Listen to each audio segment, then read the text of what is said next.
आज हम आपको एक ऐसी जगह लेकर चलेंगे जहां 15,000 फीट के ऊंचाई पर हवा पतली हो जाती है, जहां ऑक्सीजन कम होती है पर खूबसूरती बिल्कुल अनलिमिटेड होती है, जहां बर्फ के बीच से निकलता हुआ पानी हर पल एक नई कहानी सुनाता है और हर मोड़ पर नेचर आपको सरप्राइज कर देता है। तो ये है लाचोंग, सिक्किम।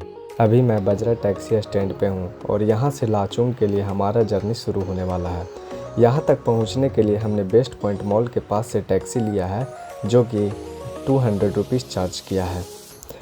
हमने लाचुंग को कवर करने के लिए ट्रैवल एजेंसी के द्वारा बुक किया, जो कि 3000 पर हेड चार्ज किया है, जिसमें होटल और सुबह का नाश्ता और डिनर इंक्लूडेड है। कुछ ही देर में हम यहाँ से निकलेंगे और शुरू होगा एक ऐसा रोड ट्रिप जहाँ हर टर्न पे मिलेगा एक नया व्यू, जो कि माउंटेन, वाटरफॉल और प्योर नेचर का मैजिक होगा। तो सफ़र को शुरू करने से पहले हमने खाया गर्मा गर्म चाउमीन और अब सफ़र का मज़ा और अच्छे से आएगा। तो हमारा पहला स्टॉप है हिमालयन व्यू पॉइंट। तो चलिए आपको ऊपर लेकर चलते हैं और व्यूज़ दिखाते हैं। इस तरह का व्यू देखकर ऐसा लगता है मानो कि मैं दुनिया के शोरगुल से दूर अपनी एक अलग ही दुनिया में आ गया हूँ। दूर तक पहाड़ों और उसके पीछे स्नो माउंटेन, यही तो पहाड़ों की खूबसूरती है। इन घरों को देखकर लगता है कि यहाँ की लाइफ कितनी काम और सुकून भरी होगी।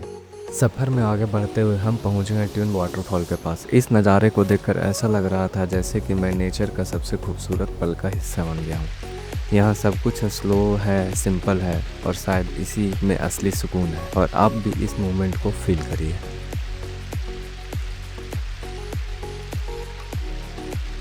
फिर हम लोग अपने व्हीकल पे बैठे हैं और ऐसे ही पहाड़ों और नदियों का एंजॉय करते हुए हम पहुंच गए भीमनाला फॉल। और सच में बोलूं, इस वाटरफॉल के इतनी हाइट से गिरते हुए पानी की आवाज़ ऐसा लग रहा था जैसे नेचर अपनी ताकत और खूबसूरती एक साथ दिखा रहा हो।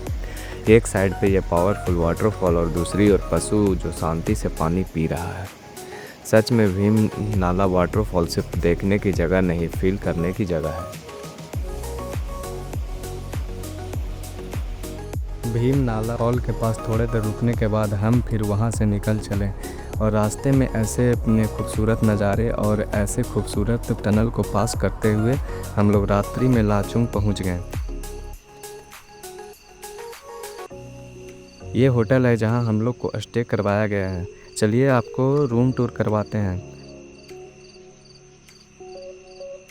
रूम काफ़ी क्लीन है और 2 लोग के लिए ये रूम पर्याप्त था, लेकिन होटल वाले ने बोला कि हमारे पास रूम अभी नहीं है, तो आप 3 लोग एडजस्ट हो जाइए।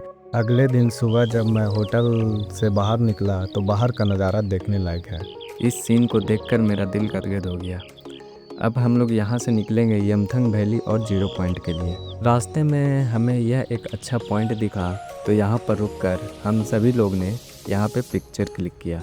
इस जगह का तो हमें नाम नहीं पता और शायद हर खूबसूरत जगह का नाम ज़रूरी भी नहीं होता। फिर हम लोग रास्ते को एंजॉय करते हुए और चारों तरफ हरे भरे पेड़ और फ्रेश हवा का महसूस करते हुए हम पहुंच गए युमथांग वैली। युमथांग वैली की ये पहाड़ें जो हल्की हल्की सफ़ेद चादर से ढकी हुई है, सच बोलूं इसे देखकर नज़र ही नहीं हट रही है। नीचे फैले हुए वैली और खड़ा ये पहाड़, ऐसा लग रहा है नेचर ने अपने खुद का पेंटिंग बना लिया है।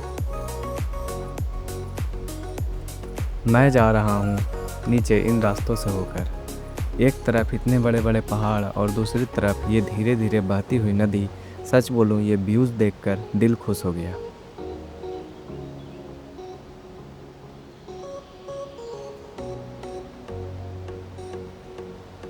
ये दोनों भाई बर्फ़ के इस छोटे से टुकड़े से युद्ध कर रहे हैं और इस पल का एंजॉय कर रहे हैं।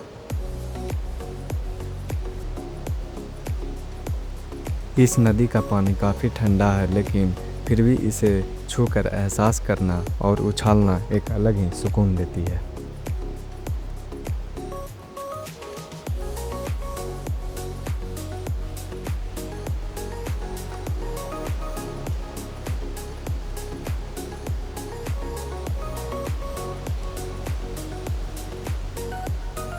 युमथांग वैली के बीच एक खूबसूरत और छोटा सा मोनेस्ट्री मिला, जो देखने में काफ़ी खूबसूरत लग रहा था।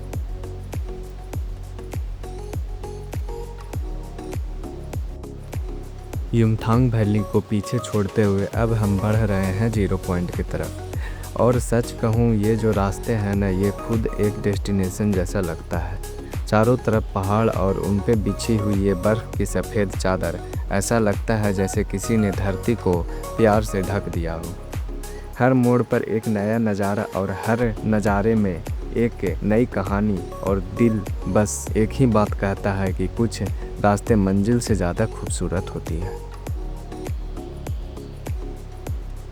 फाइनली हम पहुंच चुके हैं 0 पॉइंट। ये जगह समुद्र तल से लगभग 15,300 फीट की ऊंचाई पर है। और सच में इतनी ऊंचाई पर आके नेचर का रूप बिल्कुल बदल जाता है। चारों तरफ सिर्फ बर्फ ही बर्फ, ठंडी हवा और एक अजीब सी खामोशी जो दिल को भी सुकून देती है। यहाँ का मेरा पर्सनल एक्सपीरियंस ये रहा कि जब मैं ऊपर आ रहा था तब मेरा सर धीरे धीरे दर्द दे रहा था, और जब 0 पॉइंट के पास पहुंचा तो मेरा सर बहुत तेज़ से दर्द करने लगा। तब मैंने सबसे पहले मैगी और चना खाया, तब जाकर कुछ अच्छा लगा। अगर आप कभी 0 पॉइंट जा रहे हो तो कुछ एनर्जी बार ज़रूर रखें, जिससे आपका स्टोमक खाली नहीं रहे, और आप कपूर, ऑक्सीजन सिलेंडर और कुछ दवा भी ज़रूर कैरी करें, जिससे आपको कोई प्रॉब्लम ना हो।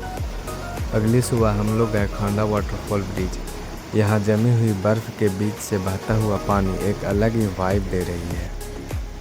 इसी के साथ हमारा लाचोंग का जर्नी ख़त्म होता है, पर यहाँ की यादें शायद कभी ख़त्म हो।